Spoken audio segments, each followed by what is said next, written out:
আসসালামু আলাইকুম। সংবাদে আপনাদের সবাইকে স্বাগত জানাচ্ছি। আমি ফিরোজ তোহা। শুরুতেই সংবাদ শিরোনাম।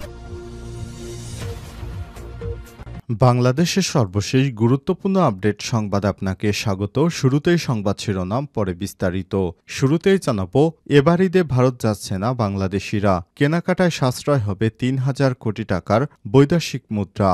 ঈদসহ অনন্য উৎসবে ভারতের বাজারে বাংলাদেশের পর্যটকদের কেনাকাটার প্রথা ছিল সে দেশের ব্যবসায়ীদের জন্য বড় আনন্দের একটি বিষয়। ভারতের কলকাতা নিউ মার্কেট, মল্লিক বাজার সহ অন্য শপিং হাবগুলোয় প্রচুর বাংলাদেশি ক্রেতা ঈদের কেনাকাটা করতেন, কিন্তু শেখ হাসিনা পালিয়ে যাওয়ার পর ভিসা বন্ধ থাকায় এবার বাংলাদেশিরা যাচ্ছেন না। তাই কেনাকাটায় এবার বাংলাদেশের সাশ্রয় হবে ৩,০০০ কোটি টাকার বৈদেশিক মুদ্রা।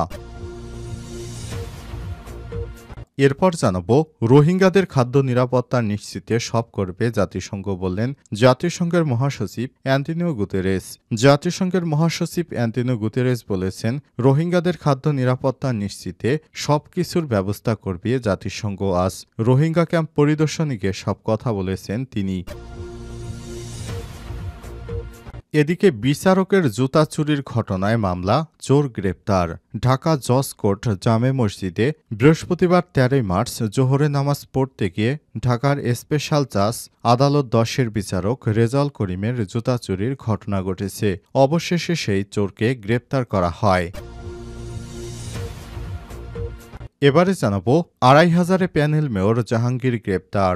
অপারেশন ডেভিল হান্টে নারায়ণগঞ্জের ২৫০০ পৌরসভার প্যানেল মেয়র জাহাঙ্গীর হোসেনকে গ্রেপ্তার করেছে পুলিশ। আজ তার নিজ এলাকা থেকে আত্মগোপনে থাকা অবস্থায় গোপন সংবাদের ভিত্তিতে পুলিশ তাকে গ্রেপ্তার করে।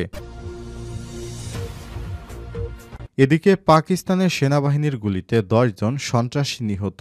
পাকিস্তানের উত্তর পশ্চিমাঞ্চলীয় প্রদেশ খাইবার পাখতুনখোয়ায় একটি চেকপোস্টে সন্ত্রাসীদের হামলা ঠেকিয়ে দিয়েছে সেনাবাহিনী। এ সময় সেনাবাহিনীর গুলিতে অন্তত ১০ জন সন্ত্রাসী নিহত হয়েছে।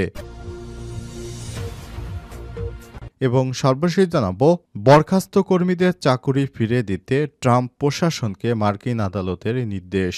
চাকরিচ্যুত হাজার হাজার কর্মীদের চাকুরি ফিরিয়ে দিতে মার্কিন প্রেসিডেন্ট ডোনাল্ড ট্রাম্প প্রশাসনকে নির্দেশ দিয়েছে ক্যালিফোর্নিয়া ও ম্যারিল্যান্ডের ফেডারেলের বিচারক। ১৯ সংস্থা থেকে গণহারে ছাঁটাই করা কর্মীদের পুনরায় চাকুরিতে বহালের নির্দেশ দেওয়া হয়েছে, খবর রয়টার্সের। প্রিয় দর্শক, এতক্ষণ শুনছিলেন সংবাদ শিরোনাম, এবারে বিস্তারিত। তবে তার আগে বন্ধুরা, অনুরোধ থাকবে এই সংবাদটিতে একটি লাইক দিন। এই চ্যানেলে আপনি নতুন হয়ে থাকলে আমাদের সংবাদটি দেখতে দেখতে চ্যানেলটি সাবস্ক্রাইব করে রাখুন। কমেন্ট করে বন্ধুরা আপনার মূল্যবান মতামত জানিয়ে দিন আপনি বিশ্বের কোন দেশ থেকে বা বাংলাদেশের কোন স্থান থেকে আমাদের সংবাদটি দেখছেন এবং শুনছেন। এবারে বিস্তারিত। এবার ঈদে ভারতে যাচ্ছে না বাংলাদেশিরা, কেনাকাটায় সাশ্রয় হবে ৩,০০০ কোটি টাকার বৈদেশিক মুদ্রা। ঈদসহ অন্যান্য উৎসবে ভারতের বাজারে বাংলাদেশের পর্যটকদের কেনাকাটার প্রথা ছিল সে দেশের ব্যবসায়ীদের বড় আনন্দের একটি বিষয়। ভারতের কলকাতা নিউ মার্কেট, মল্লিক বাজার সহ অন্যান্য শপিং হাবগুলোয় প্রচুর বাংলাদেশি ক্রেতা ঈদের কেনাকাটা করতে যেতেন, কিন্তু গত কয়েক মাস ধরে বাংলাদেশ ও ভারতের মধ্যে রাজনৈতিক ও কূটনৈতিক সম্পর্কের অবনতির প্রভাব পড়েছে এই কেনাকাটার ট্রেন্ডে। ফলে এবার ঈদ বাজারকে কেন্দ্র করে প্রায় ৩,০০০ কোটি টাকা, প্রায় ২৪ কোটি মার্কিন ডলার বৈদেশিক মুদ্রা সাশ্রয় হয়েছে বাংলাদেশের। বিদেশে কেনাকাটার এই প্রবণতা সামনে আরও কমাতে পারলে বৈদেশিক মুদ্রা সাশ্রয়ের পাশাপাশি দেশের বাজার আরও চাঙা হবে বলে মনে করছে সংশ্লিষ্টরা। কালো টাকার প্রভাবে ভারতমুখী ছিল বাংলাদেশিরা। বাংলাদেশ থেকে ভারতে গিয়ে ঈদে যারা কেনাকাটা করতেন তাদের একটি বেশিরভাগই কালো টাকার মালিক। ব্যাংক, বিমা, আর্থিক খাতের প্রতিষ্ঠান গ্লোবাল ইকোনমিস্ট ফোরাম তাদের তথ্য মতে প্রতি বছর রমজান মাসের শুরু থেকে ঈদ পর্যন্ত কমপক্ষে ১.৫ লক্ষ বাংলাদেশি কেনাকাটার জন্য ভারতে যেতেন। এদের বেশিরভাগই বিগত সময়ে আওয়ামী লীগের প্রথম ও মধ্যম পর্যায়ের নেতাকর্মী ছিলেন। এদের হাতে ছিল কালো টাকা। অবৈধ আয়ের দাপটে নেতাকর্মীদের জন্য ভারতের কলকাতা ছিল সহজ কেনাকাটার উৎস, ফলে সপরিবারে ছুটে যেতেন তারা। রোহিঙ্গাদের খাদ্য নিরাপত্তা নিশ্চিতে সব করবে জাতিসংঘ বললেন অ্যান্টোনিও গুতেরেস। জাতিসংঘের মহাসচিব অ্যান্টোনিও গুতেরেস বলেছেন, রোহিঙ্গাদের খাদ্য নিরাপত্তা নিশ্চিতে সব করবে জাতিসংঘ। শুক্রবার 14 মার্চ কক্সবাজারে রোহিঙ্গা ক্যাম্প পরিদর্শনে গিয়ে সব কথা বলেছেন তিনি। অ্যান্টোনিও গুতেরেস তিনি বলেছেন, মিয়ানমারের নিরাপত্তা নিশ্চিতের দায় আন্তর্জাতিক সম্প্রদায়ের। এর আগে দুপুর 12টা 48 মিনিটে বাংলাদেশে সফররত জাতিসংঘের মহাসচিব অ্যান্টোনিও গুতেরেস ও প্রধান উপদেষ্টা ডক্টর মোহাম্মদ ইউনূসকে বহনকারী বাংলাদেশ বিমানের একটি চার্টার্ড ফ্লাইট কক্সবাজার বিমানবন্দরে অবতরণ করে। দুর্যোগ ব্যবস্থাপনা মন্ত্রণালয়ের উপদেষ্টা ফারুকী আজম বিমানবন্দরে তাদের স্বাগত জানিয়েছে। প্রধান উপদেষ্টা প্রেস বিভাগ থেকে জানানো হয়েছে, জাতিসংঘের মহাসচিব কক্সবাজার বিমানবন্দরে নেমে বেশ কিছু আনুষ্ঠানিকতা শেষে উখিয়ায় রোহিঙ্গা শরণার্থী শিবিরের উদ্দেশ্যে রওনা দেন। সেখানে তিনি বিভিন্ন কর্মসূচিতে অংশ নিচ্ছেন। বেলা 2টা 10 মিনিটের দিকে রোহিঙ্গা ক্যাম্পে পৌঁছান তিনি।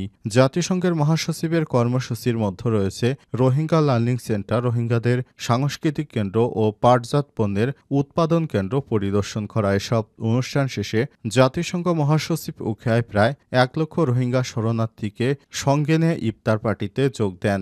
সেখানে জাতিসংঘের মহাসচিব রোহিঙ্গাদের জীবনমান দেখে বিস্মিত হয়েছেন এবং সেখানে রোহিঙ্গাদের খাদ্য নিরাপত্তা বিষয়ে তিনি কথা বলেছেন। এখন থেকে রোহিঙ্গাদের সমস্ত খাবারের দায়ভার জাতিসংঘের মহাসচিবই বহন করবেন।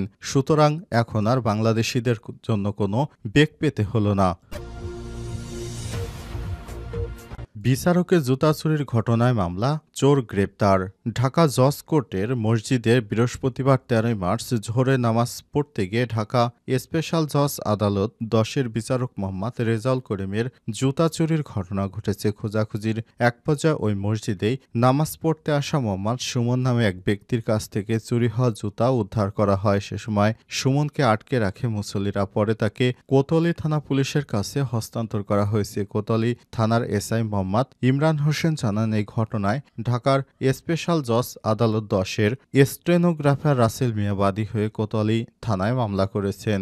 মামলায় মোহাম্মদ সুমনকে গ্রেপ্তার দেখিয়ে আদালতে পাঠানো হয়েছে। শুক্রবার 14 মার্চ বিকেলে কোতোয়ালি থানার ভারপ্রাপ্ত কর্মকর্তা ওসি মোহাম্মদ ইয়াসিন শিকদার গণমাধ্যমকে বলেন, চুরি হওয়া জুতা সহ মোহাম্মদ সুমন নামের একজন ব্যক্তিকে গ্রেপ্তার করা হয়েছে।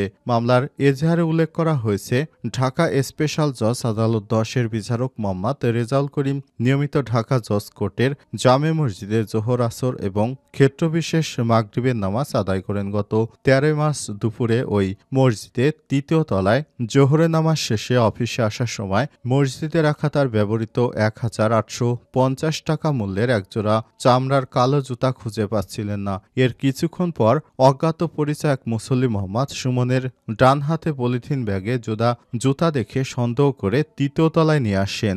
তখন বিচারক তার জুতাজোড়া শনাক্ত করেন এবং সুমনকে আটক করে রাখেন। 2500 প্যানেল মেয়র জাহাঙ্গীর গ্রেপ্তার। ডেভিল হান্ট অপারেশন এর অভিযানে নারায়ণগঞ্জের 2500 পৌরসভার প্যানেল মেয়র জাহাঙ্গীর হোসেনকে গ্রেপ্তার করেছে পুলিশ। শুক্রবার বিকেলে নিজ এলাকা থেকে তাকে গ্রেপ্তার করা হয়। গ্রেপ্তার জাহাঙ্গীর পৌরসভার 5 নম্বর ওয়ার্ডের কাউন্সিলর ও প্যানেল মেয়র। তিনিও আওয়ামী লীগের রাজনীতির সঙ্গে জড়িত ছিলেন। 2500 থানার ওসি এনায়েত হোসেন বলেছেন, গোপন সংবাদের ভিত্তিতে নিজ এলাকায় অভিযান চালিয়ে জাহাঙ্গীরকে গ্রেপ্তার করা হয়। তার বিরুদ্ধে বিভিন্ন অভিযোগ সহ থানায় ভাঙচুরের মামলা রয়েছে। জানা গেছে, শেখ হাসিনা পালিয়ে যাওয়ার পর দীর্ঘদিন তিনি আত্মগোপনে ছিলেন। অবশেষে অপারেশন ডেভিল হান্টে তাকে গ্রেপ্তার করতে সমর্থ হয়েছে পুলিশ বাহিনী। শুক্রবার বিকেলে তার নিজ এলাকায় তিনি এসছেন। গোপন সংবাদের ভিত্তিতে পুলিশের সদস্যরা তার বাড়িতে উপস্থিত হন। সেখান থেকেই আত্মগোপনে থাকা জাহাঙ্গীরকে গ্রেপ্তার করা হয়েছে। জাহাঙ্গীর নারায়ণগঞ্জের শামীম ওসমানের নেতৃত্বে অনেক অপকর্মের সঙ্গে জড়িত ছিলেন। তিনি এতটাই অপকর্ম করেছেন যে এলাকার মানুষ অতিষ্ঠ হয়ে ওঠে। শামীম ওসমানের ডানহাত হিসেবে তিনি কাজ করতেন। এখন দীর্ঘদিন আত্মগোপনে থাকার পর অবশেষে তাকে গ্রেপ্তার করতে সমর্থ হয়েছে আইনশৃঙ্খলা রক্ষাকারী বাহিনীর সদস্যরা।